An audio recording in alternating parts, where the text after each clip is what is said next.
Bharti Airtel को discuss करते हैं मयूरेश जोशी के साथ। मयूरेश, एक बहुत ही इंटरेस्टिंग रिपोर्ट भी मैं अभी पढ़ रही थी भारती एयरटेल पर ही कि भारती हालांकि 5G मोनेटाइजेशन को लेकर ये थी, लेकिन अगर टैरिफ हाइक यहाँ से होता है, जो ऑन द कार्ड्स दिख भी रहा था, फरवरी से टैरिफ हाइक लेते हैं, सो इसके आरपूज को समझते हुए और टैरिफ हाइक को समझते हुए कितना बड़ा यहाँ से एक मोमेंटम प्ले हो सकता है भारती एयरटेल के लिए?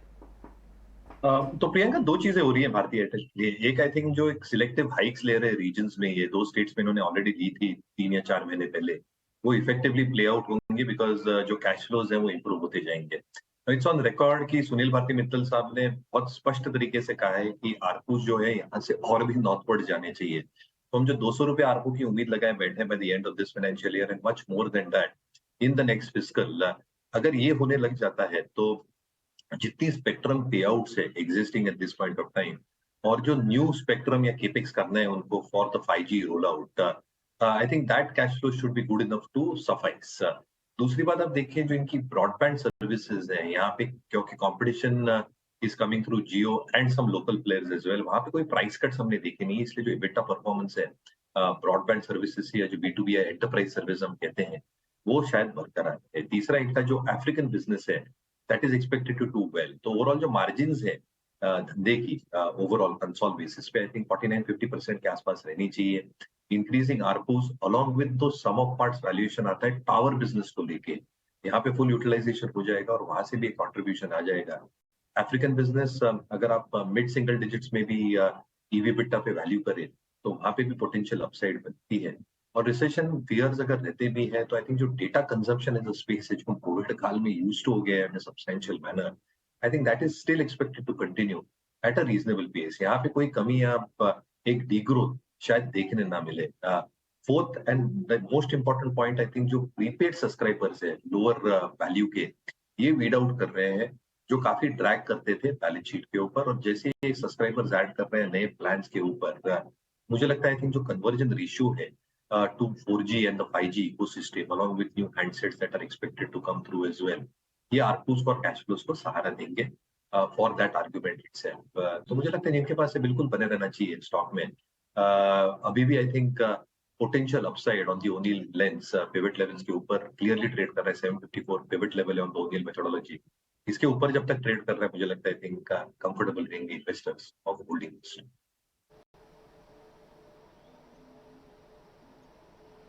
ओके, ठीक है। खैर इस समय भारती एयरटेल पर आप नजर रखिए, क्योंकि यहाँ पर खबर निकल कर आ रही है और थोड़ी देर पहले हम चर्चा भी कर रहे थे कि फरवरी में टैरिफ बढ़ा सकती है कंपनी। एक तो ये खबर है और इसके अलावा पेमेंट बैंक को लिस्ट करने पर भी कंपनी विचार कर रही है। पेमेंट बैंक में 10% से ज़्यादा की ग्रोथ भी हमने देखी और इसके अलावा 5 करोड़ से ज़्यादा पेमेंट बैंक के ग्राहक भी हैं, ये कुछ इन्फॉर्मेशन है। तो इन तमाम खबरों के चलते भारती एयरटेल आज फोकस में रहेगा। इसके अलावा पूनावाला फिनकॉर्प से जुड़ी भी लगातार यहाँ पर खबरें निकल कर आ रही हैं और 28 दिसंबर को प्रमोटर्स ने करीब 43 लाख शेयर्स खरीदे। इसमें मोतीलाल ओसवाल ने बाय की रेटिंग के साथ कवरेज भी शुरू कर दी है और पिछले 3 सत्रों में हम देख रहे हैं कि शेयर 22% चढ़ चुका है। तो इन तमाम खबरों के चलते और ट्रिगर्स के चलते पूनावाला फिनकॉर्प पर भी आज नजर रखनी होगी। हरिओम पाइप इंडस्ट्रीज, यहाँ पर भी कुछ फंड एक्शन हुए हैं। सोसाइटी जनरल ने करीब 1.5 लाख शेयर्स की बिकवाली की है। 375 रुपए प्रति शेयर के भाव पर ये बिकवाली देखने को मिली है और अब उनका हिस्सा घटकर 0.64% हो चुका है। 0.59% का यहाँ पर स्टेक सेल देखने को मिला है। और इसके अलावा एक और खबर आ रही है कंपनी से जुड़ी, गैल्वेनाइज्ड पाइप और रोल कॉइल यूनिट का अधिग्रहण भी कंपनी अधिग्रहण करने की भी कंपनी की योजना है। इसके तो इन तमाम खबरों के चलते हरिओम पाइप आज फोकस में रहेगा।